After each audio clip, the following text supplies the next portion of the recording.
Hello दोस्तों, स्वागत है आपका एक बार फिर आज आपका बीके स्टडीज़ के यूट्यूब चैनल में। देखिए, हम पढ़ रहे थे अब तक मोशन के बारे में। हमने सारे मोशन को लगभग कवर कर लिया है। अब हम आते हैं सिंपल हार्मोनिक मोशन यानी सरल आवर्त गति और दोलन गति। तो देखिए, दोलन गति के बारे में पढ़ने वाले हैं और सरल आवर्त, और इसके बाद जो नेक्स्ट वीडियो आएगा उसमें इससे रिलेटेड क्वेश्चन और न्यूमेरिकल। अब लगभग 2 से 3 वीडियो न्यूमेरिकल के आएंगे। उसके बाद हम इसी से रिलेटेड चैप्टर 4 से स्टार्ट करेंगे और फोर्स के बाद मोमेंटम। तो ये सीरीज ऐसे ही चलती रहेगी और मोमेंटम के बाद लाइट, लाइट के बाद साउंड। तो हम एक प्रॉपर वे में सीरीज चला रहे हैं और कंटिन्यू 1 बाय 1 टॉपिक से आपका कवर करा रहे हैं। आइए शुरू करते हैं आज का टॉपिक, सरल आवर्त गति और दोलन गति। Welcome to BK studies. देखिए, बीके स्टडीज के यूट्यूब चैनल में आपका स्वागत है। साथ ही देखिए, हमारे पास वेब पोर्टल bkstudy.com, वहाँ से जाएंगे तो हमारी मोबाइल ऐप का लिंक मिलेगा बीके स्टडीज का। आप बीके स्टडीज की मोबाइल ऐप जैसे ही आप डाउनलोड करेंगे तो वहाँ से आप हमारे ट्विटर, फेसबुक, व्हाट्सअप, यूट्यूब सारे लिंक वहाँ अवेलेबल होंगे। साथ ही ऑनलाइन टेस्ट वेबसाइट और वेब पेज दोनों पर अवेलेबल होंगे। आइए शुरू करते हैं आज का टॉपिक। देखिए, आवर्त गति, हम इसके बारे में थोड़ी डिटेल पीछे पढ़ चुके हैं। बस किसी भी चीज़ को शुरू करने के लिए उसके पहले का पीछे का जानना जरूरी होता है, इसलिए लिखा है। देखिए, यहाँ पर लिखा है जब कोई पिंड किसी निश्चित, तो याद रखेंगे ये यहाँ पर जो है इसे निश्चित कर ले। क्या कर ले? निश्चित। ठीक, निश्चित। तो इसको सही कर लेंगे। देखिए, निश्चित, जब कोई पिंड एक निश्चित पथ पर निश्चित समय अंतराल से अपनी गति को दोहराता है तो उसकी गति आवृत्ति गति कहलाती है। देखिए, अब यहां पर एक माइनर सा डिफरेंस आता है। अब देखिए, दो तरीके की गति होती है। अगर ये पिंड इसको केंद्र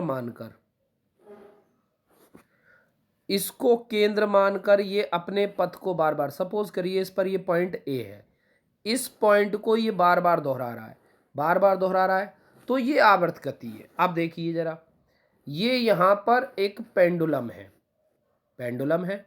अब ये इधर जाता है, फिर इधर और फिर इधर। तो ये जो अपनी स्थिति है इसको बार बार दोहराएगा, इसको अपनी बार बार दोहरा रहा है। तो यानी दोनों ही केसों में ये गति आवर्त गति कहलाएगी। लेकिन अब देखिए, एक होगी सरल आवर्त गति, एक होगी वृत्तीय गति और एक दोलन।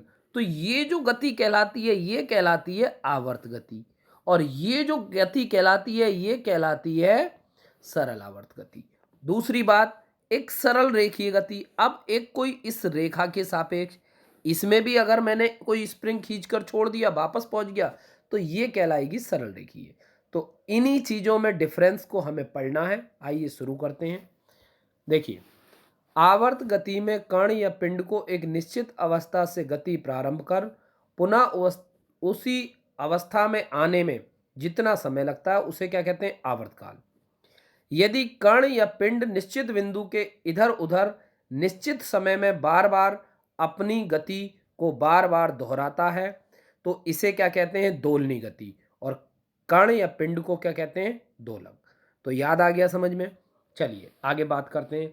सूर्य के चारों ओर ग्रह का चक्कर लगाना। देखिए, अब यहां पर सूर्य के चारों ओर, तो देखिए हम जानते हैं केंद्र में सूर्य है, इसके चारों ओर अनेक ग्रह अनेक वृत्तीय कक्षाओं में चक्कर लगाते हैं।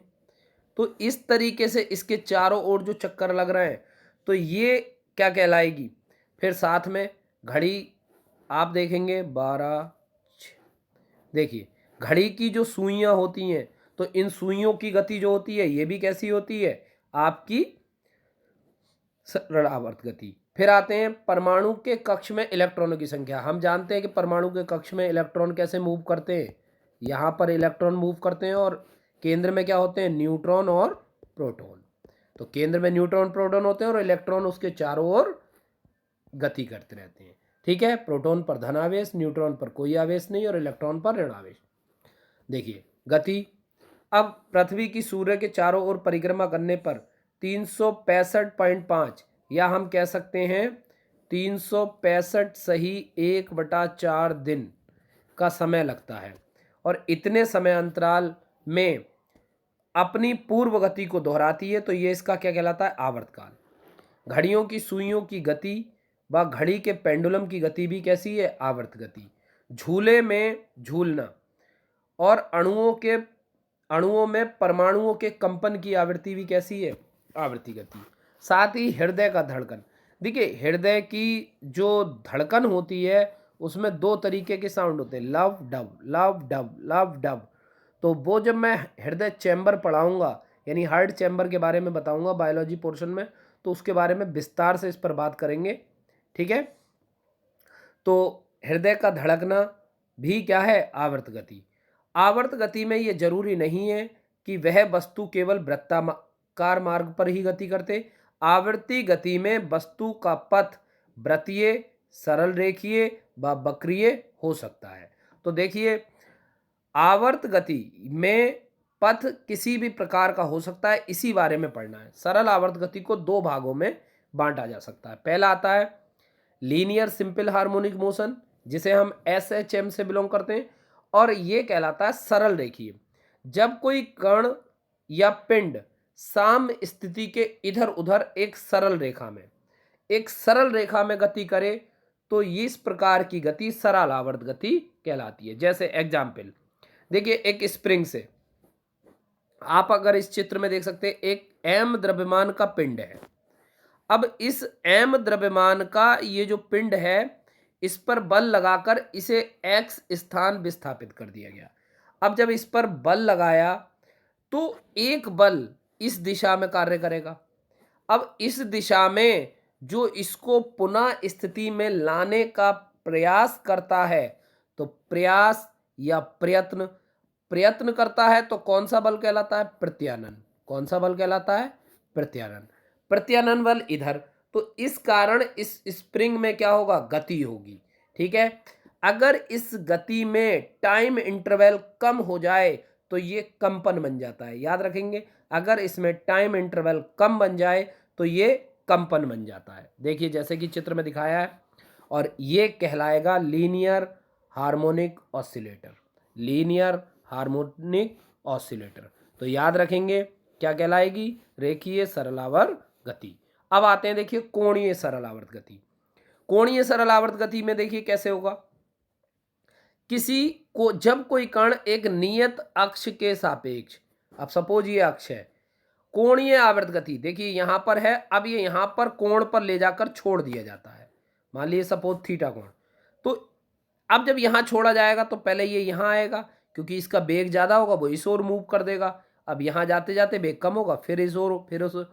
तो ये जो गति कहलाएगी, ये कौन सी गति कहलाएगी? ये गति कहलाएगी कोणीय, क्योंकि ये कोण के सापेक्ष हो रही है। अक्ष के सापेक्ष क्या बन रहा है? कोण। तो कोणीय सरलावर्त गति कहलाती है, या एंगुलर सिंपल हार्मोनिक मोशन, ठीक है। जैसे सरल लोलक की गति चित्र में दिखाया गया, देख सकते हैं आप। अब देखिए, अभी जब हम बात कर रहे थे तो देखिए यहां पर एक छड़ काम करती है। अगर इस छड़ की बात करें तो यहां पर एक छड़ काम कर रही है। अब ये देखिए, ये अक्ष है।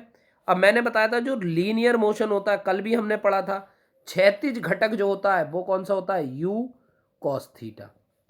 अब यहां पर जो काम कर रहा है वो कौन सा कर रहा है? mg cos theta. तो भैया यहां पर जो इसके लंबवत कार्य करेगा वो कौन करेगा? mg sin theta. कौन करेगा? mg। तो बीच में इसका बल क्या होगा? mg, यानी वस्तु के द्रव्यमान के, यानी गोलक के द्रव्यमान के बराबर। देखिए आगे और अच्छे से समझ लेते हैं दोलन गति। कंपनिक गति में वस्तु अपनी साम्य स्थिति के दोनों ओर इधर उधर गति करती है, तो पिंड की गति दोलनी गति या काल्पनिक गति कहलाती है। जब साम्य अवस्था के इधर उधर दोनों ओर गति करती है तो देखिए समझ लें क्या होता है। ये है, तो ये जो अवस्था है साम्य अवस्था, ये कहलाती है इसकी साम्य अवस्था, ये कहलाएगा विस्थापन। ये जो लंबाई है ये कहलाएगी आभासी लंबाई, और ये कहलाएगी इसकी मूल लंबाई, ठीक है। इसी पर आधारित है। देखिए इधर उधर, जैसे दीवार में पेंडुलम की गति, सिलाई मशीन में सुई की गति। अब देखिए सिलाई मशीन की अगर सुई की हम बात करें तो कैसे गति करती है सिलाई मशीन की सुई? एक सरल रेखीय गति करती है, इसके बारे में पहले ही बता चुका हूँ। तो क्या होता है देखिए, ये इस तरीके से ऊपर नीचे निडल चलती रहती है, तो ये क्या कहलाती है आपकी सरल रेखीय गति। ठीक। अब उसके बाद स्प्रिंग में लटके पिंड को थोड़ा नीचे खींच देने पर लोलक के द्वारा की गई दोलन गति। अब देखिए पहले जानेंगे साम्य गति।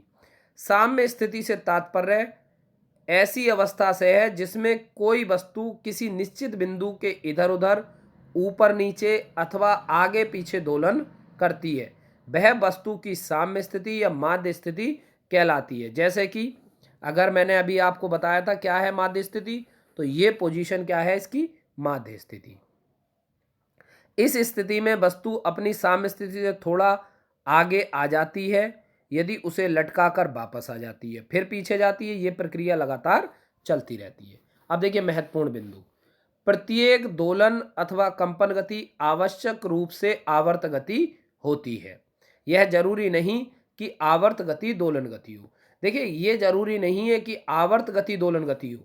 देखिए अब एक तरीका देखिए, अगर ये आवर्त गति है तो ये आवर्त गति दोलन गति नहीं है, ये तो वृत्तीय गति हो गई, घूर्णन गति हो गई, लेकिन ये आवर्त गति तो है, साथ ही क्या है, दोलन।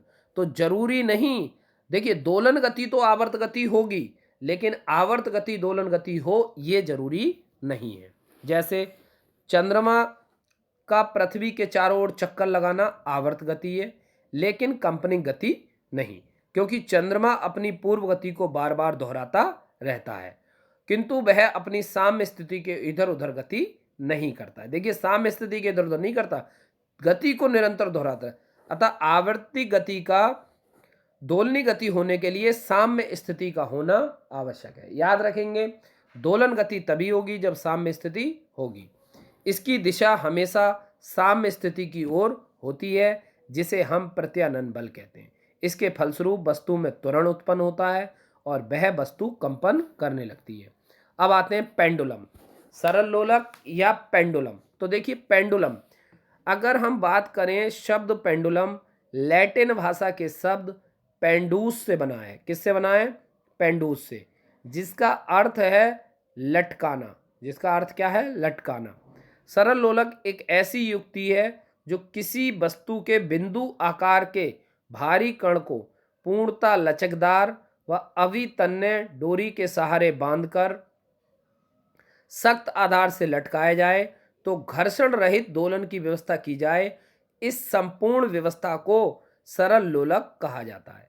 एक आदर्श संकल्पना होती है, लेकिन व्यवहार में इसे प्राप्त नहीं किया जा सकता, क्योंकि डोरी का स्वयं का कुछ न कुछ भार अवश्य होता है तथा पूर्णतः घर्षण रहित बिंदु मिलना असंभव है। इस युक्ति में स्वतंत्र रूप से दोलन करने की व्यवस्था की जाती है। इसमें पेंडुलम को अपनी माध्य स्थिति से थोड़ा विस्थापित, देखिए विस्थापित को सही कर लेंगे तो विस्थापित जो है, बस ये वाला बाय या लिखेंगे, तो विस्थापित करके छोड़ दिया जाता है, जिससे इस पर एक प्रत्यानयन बल कार्य करने लगता है। प्रत्यानयन बल मतलब जो अपनी माध्य स्थिति में लाने का प्रयत्न करता है, तो वो कैसे, कौन सा बल कहलाता है? प्रत्यानयन बल, जो इसकी पुरानी स्थिति व माध्य स्थिति में रखने का प्रयास करता है, जिसके कारण यह अपनी माध्य स्थिति के दोनों ओर गति करने लगता है। इसका एक चक्कर पूरा लगाने में लिया गया समय इसका आवर्तकाल कहलाता है तथा जिस बिंदु के सापेक्ष घुमाया जाता है उस बिंदु को हम निलंबन बिंदु कहते हैं। उपयोग, सरल लोलक का उपयोग गणना के लिए पेंडुलम घड़ी बनाने में, एसिलेरोमीटर में और साथ ही भूकंप मापी बनाने में किया जाता है। अब आते हैं सरल लोलक की कुछ संभावित शब्दावली। देखिए कौन कौन सी शब्दावली अभी यूज हुई। प्रभावी लंबाई, तो देखिए यहां पर आपको समझना बहुत जरूरी है। प्रभावी लंबाई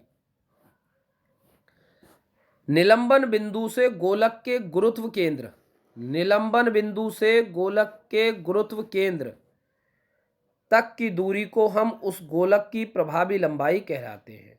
प्रभावी लंबाई का मात्रक मीटर, सेंटीमीटर या मिलीमीटर होता है।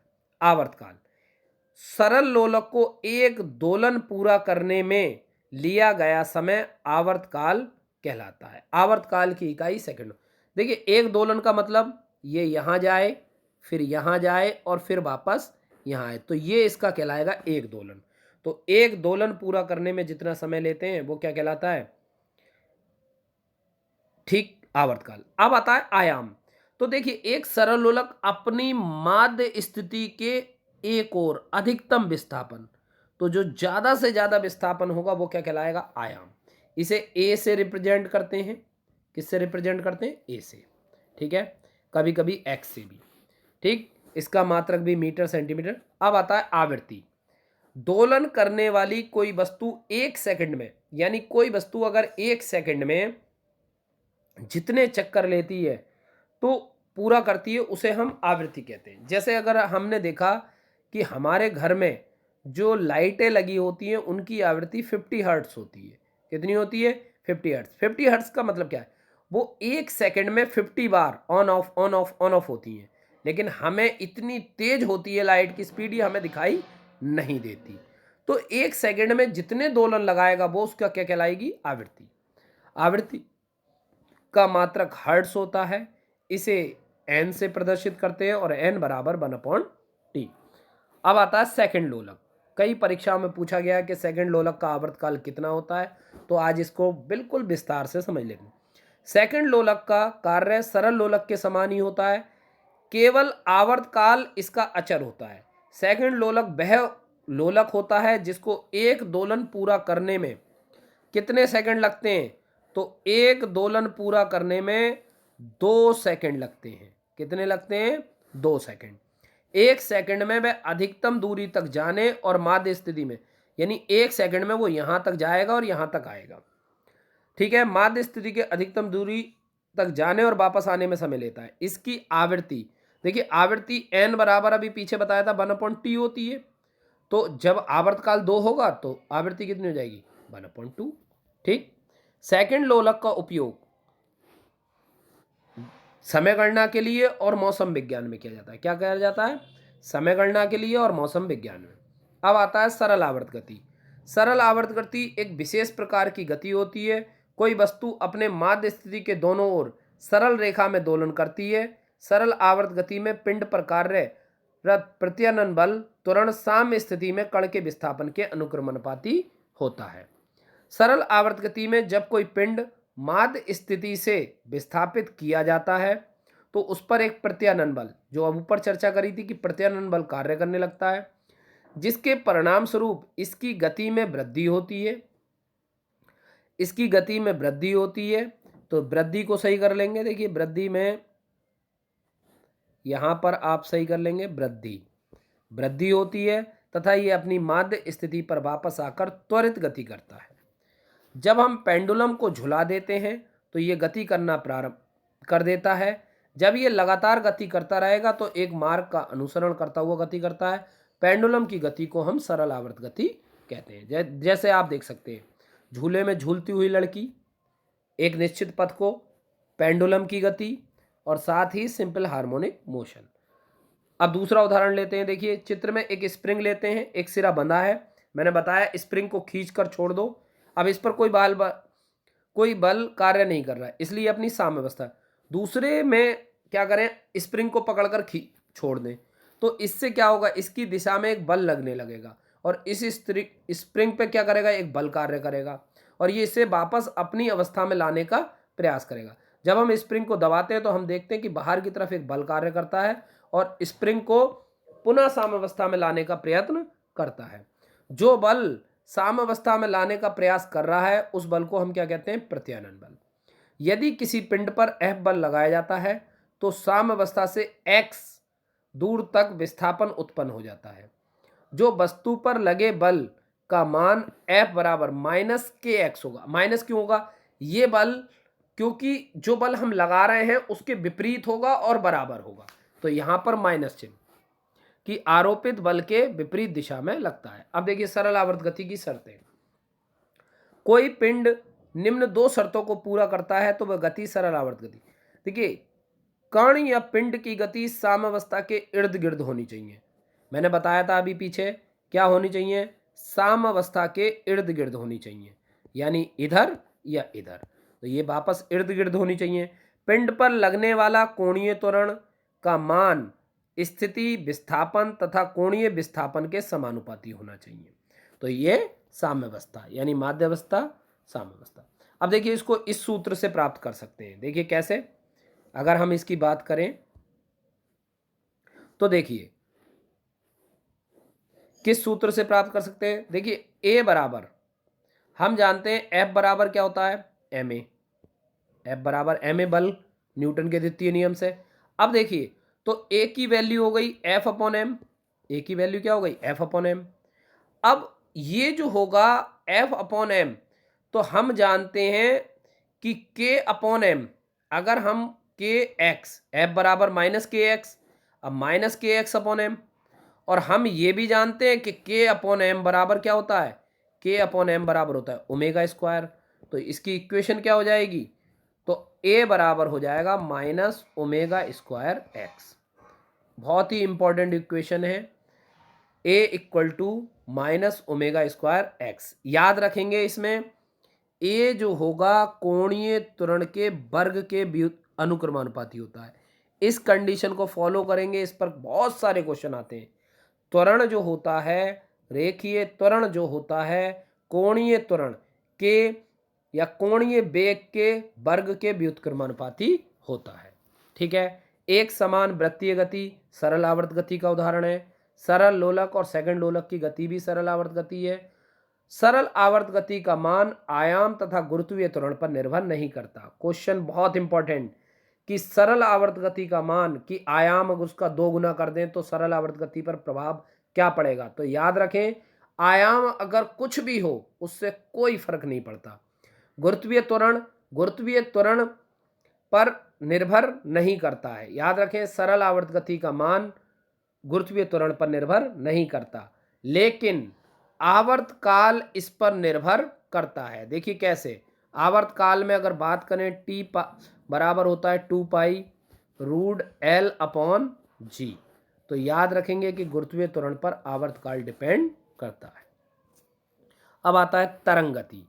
किसी माध्यम में उत्पन्न, देखिए यहां पर समझ लेंगे, किसी माध्यम में उत्पन्न, ये देखिए विक्षोभ को, ठीक, विक्षोभ को तरंग कहते हैं। जब कोई लहर अथवा तरंग किसी निश्चित चाल से आगे बढ़ती है तो इस प्रकार की गति को हम तरंग गति, जैसे हम तालाब के शांत जल में पत्थर फेंकते हैं तो जिस स्थान पर पत्थर गिरता है उस पर विक्षोभ उत्पन्न करता है, उस स्थान का जल ऊपर व नीचे होने लगता है। और वृत्तीय पथ का, देखिए जब आपने तालाब में पत्थर फेंका होगा, यहाँ पत्थर पड़ा तो इस तरीके से सर्कुलर विक्षोभ उत्पन्न हो जाता है। ठीक है, और किनारों की तरफ फैलता है, क्योंकि ऊर्ध्वाधर दिशा में गतिमान जल के अणु अपने सीमावर्ती जल के अणुओं को भी विक्षोभ के प्रभाव में लेकर उन्हें गतिमान बना देते हैं और वे इस प्रकार श्रृंखलाबद्ध होकर विक्षोभ को आगे बढ़ाते हैं, जो हमें लहरों की श्रृंखला के रूप में दिखाई देते हैं। इस प्रकार विक्षोभ के आगे बढ़ने की प्रक्रिया को हम तरंग गति कहते हैं। तरंग गति का एक अन्य उदाहरण, जब हम लंबी रस्सी को एक सिरे से बांधकर, देखिए जब हम लंबी रस्सी को एक सिरे से बांधकर और यहाँ पर जब हम हिलाते हैं तो इस तरीके से हाथ से पकड़कर नीचे झटका देते हैं तो हमें रस्सी में श्रृंग, देखिए जो ऊपर की ओर स्थान होता है, याद रखेंगे जो ऊपर की ओर स्थान होता है तो ये कहलाता है श्रृंग और ये कहलाता है गर्त। श्रृंग व गर्त बनते दिखाई देते हैं। इससे भी ये विक्षोभ तरंग आगे बढ़ते हुए दिखाई देती है, जो कि एक तरंग का रूप है। देखिए यहाँ पर आपके जितने भी टाइप के मोशन थे वो सारे कवर हो गए हैं। अब सिर्फ आपका जो बचा है वो न्यूमेरिकल बचे हैं मोशन से, उसके बाद फोर्स के बाद एक्सीलरेशन। तो धीरे धीरे हम इनके बारे में पूरी बढ़ेंगे और उसके बाद लाइट और हीट और इसके साथ टेम्परेचर, साउंड, ये सारे चैप्टर हम कवर करेंगे। देखिए अब एक क्वेश्चन मेरा बनता है तो इसका आपको उत्तर भी देना है और कल आपके लिए क्वेश्चन के तौर पर इस तरीके के बहुत सारे क्वेश्चन आएंगे भी। देखिए अगर पृथ्वी पर घूर्णन गति कम कर दी जाए, क्या कर दिया जाए? पृथ्वी की घूर्णन गति कम कर दी जाए तो गुरुत्वीय त्वरण पर क्या प्रभाव पड़ेगा? इस प्रश्न का उत्तर आपको कमेंट बॉक्स में देना है। वीडियो कैसा लगा ये विचार भी आप अपने कमेंट बॉक्स में डाल सकते हैं। साथ ही अगर आपको वीडियो पसंद आता है तो लाइक और सब्सक्राइब करें, साथ ही अपने दोस्तों को पहुंचाएं और उन्हें लिंक सेंड करें। ज़्यादा से ज़्यादा लोगों को लिंक भेजें ताकि ज़्यादा से ज़्यादा लोग इस तरह के वीडियो को देख पाएं। इसी आशा के साथ कि आपको वीडियो पसंद आया होगा। शुक्रिया, धन्यवाद। आपका दिन शुभ रहे।